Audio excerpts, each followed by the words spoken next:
आज हम पढ़ेंगे एरोमेटिक हाइड्रोक्सी कंपाउंड्स। अभी तक आपने पढ़े थे एलिफेटिक हाइड्रोक्सी कंपाउंड, जिसमें आपने इथाइल अल्कोहल, ग्लाइकॉल, ग्लिसरॉल के बारे में पढ़ा। अब एरोमेटिक है, इसका मतलब यहाँ पर बेंजीन रिंग होगी और उसके साथ OH ग्रुप जुड़ा होगा, इसलिए इनको बोलेंगे एरोमेटिक हाइड्रोक्सी कंपाउंड्स।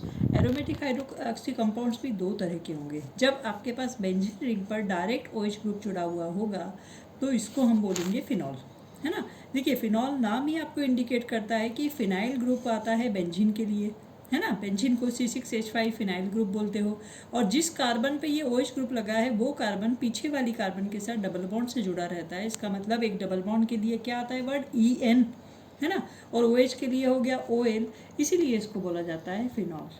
ठीक है, तो यहाँ पर ये जो फिनॉल है ये सबसे पहला मेंबर है एरोमेटिक हाइड्रोक्सी कंपाउंड्स का, और ये फिनॉल जो होते हैं वो आपके एलिफेटिक अल्कोहल की तुलना में बहुत ज़्यादा एसिडिक नेचर के होते हैं। ठीक है, दूसरे वाले अगर आपके पास है बेंजीन रिंग, OH भी है, पर अब वो क्या है डायरेक्ट बेंजीन रिंग पर जुड़ा हो नहीं होकर किसी दूसरे कार्बन पे जुड़ा हुआ है, साइड चेन में लगा हुआ है, तो इनको बोलेंगे एरोमेटिक अल्कोहल्स, है ना, क्योंकि इनकी रिएक्शंस जो हैं वो बेंजीन रिंग की भी आएंगी और अल्कोहल्स जो देते हैं उस तरह की रिएक्शंस भी ये देंगे। जैसा अभी आपने पढ़ा था कि ये फिनॉल्स जो हैं इनके केस में आपके पास OH ग्रुप कितने हैं, यहाँ पर एक OH ग्रुप वाले, फिर 2 OH, फिर 3 OH वाले हम पढ़ेंगे। तो जब आपके पास मोनोहाइड्रिक है, एक OH है तो मोनोहाइड्रिक फिनॉल हो गया, जैसे एक ये तो फिनॉल हो गया। ये आपके पास क्या हो गया, टॉल्विन में OH लग गया तो इसका नाम जो है वो क्या हो जाएगा आपके पास, या तो अर्थो हाइड्रोक्सी टॉल्विन बोल दो या फिर आप इसको अर्थोक्रिसॉल बोल दो। ठीक है, या फिर आप इसको क्या बोल सकते हो, नाइट्रो ग्रुप लगा है, OH ग्रुप है तो ये फिनॉल है, और अर्थो नाइट्रोफिनॉल आप बोल दीजिए, या अर्थो अमीनोफिनॉल आप बोल दीजिए, तो ये इसके नाम हुए।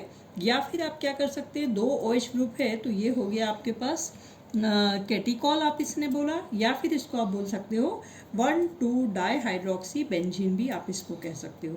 ये 1,3 डाईहाइड्रोक्सी बेंजीन हो गया जिसको हमने बोला है रिसोर्सिनॉल, और 1,4 डाईहाइड्रोक्सी बेंजीन जो है वो हाइड्रोक्विनॉल कहलाएगा, इसको बोलेंगे हाइड्रोक्विनॉल।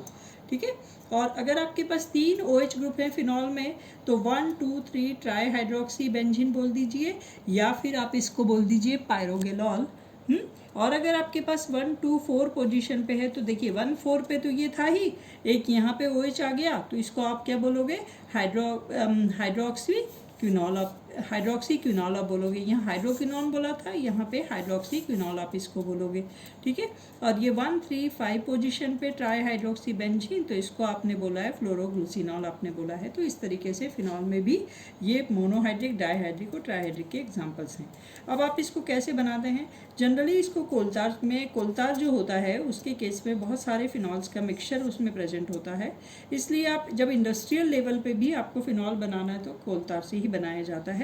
कोलतार को लीजिए, उसको आपको ठंडा करने के लिए उसका मिडिल ऑयल फ्रैक्शन लीजिए। कोलतार का heavy oil, middle oil, light oil होता है, तो मिडिल ऑयल फ्रैक्शन जो है उसका लीजिए और उसको आप ठंडा होने के लिए रख दीजिए। उसमें जितनी भी उस नेफ्थिलीन होगी वो ठंडा होने के बाद क्रिस्टल बन के नीचे बैठ जाएगी।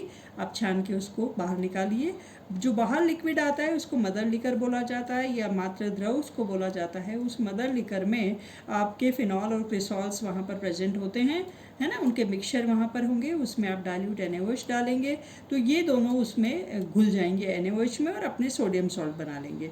ठीक है, देखिए ये फिनॉल का मिक्सचर है, मदर लिकर में NaOH के साथ रिएक्शन करेगा, इन्होंने सोडियम सॉल्ट बना लिए। जैसे सोडियम इथॉक्साइड बनता है वैसे ये सोडियम फिनॉक्साइड या फिनेट आयन जो है वो बन जाएगा। अब ये जो NaOH में घुल गए हैं फिनॉल और क्रिसॉल, ये बने हैं फिनेट आयन, उसमें आप कार्बन डाइऑक्साइड को अगर आप पास करेंगे तो कार्बन डाइऑक्साइड पास करने पर क्या होगा, वापस फिनॉल बन जाएगी, और ये जो सोडियम था वो कार्बन डाइऑक्साइड के साथ सोडियम कार्बोनेट बना लेगा।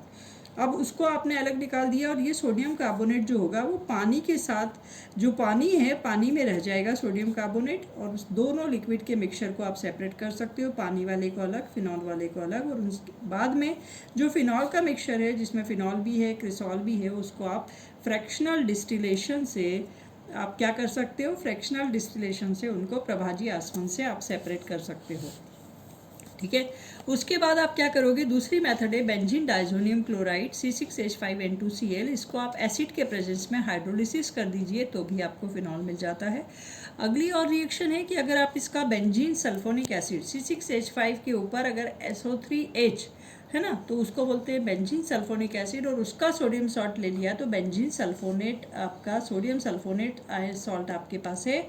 इसकी आप रिएक्शन करेंगे किसके साथ, NaOH के साथ। अगर आप इसकी रिएक्शन करते हैं तो सोडियम सॉल्ट ऑफ फिनॉल का मिलता है, जो कि सोडियम फिनॉक्साइड या फिनेट बनेगा, और उसकी आप H2SO4 से रिएक्शन करोगे तो फिनॉल आपको मिल जाता है।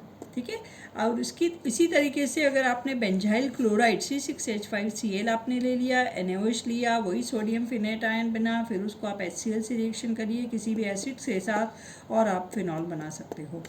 जब आप ग्रिग्नॉट रिएजेंट के साथ रिएक्शन करते हो CH3MgBr के साथ, जब इस पे ऑक्सीजन पास की जाती है तो CH3OMgBr बन जाता है, और ये OMgBr जो है इसका जब एसिड के प्रेजेंस में हाइड्रोलिसिस कर देते हो तो फिनॉल बन जाता है। और इसी तरीके से देखिए फिनॉल है, फिनॉल पे अगर आपका एक COH ग्रुप जुड़ जाता है तो उसको बोलते हैं सैलिसिलिक एसिड। ठीक है। और इस सैलिसिलिक एसिड जो होता है उसका अगर सोडियम सॉल्ट है तो सोडियम सैलिसिलेट आप उसको बोलोगे। ये सोडियम सैलिसिलेट जो है इसकी आप रिएक्शन करोगे NaOH के साथ, है ना, तो NaOH के साथ रिएक्शन करने पर आपको क्या मिल जाता है, फिनॉल आपको मिल जाता है। ठीक है। इस तरीके से नेक्स्ट रिएक्शन हम कल देखेंगे।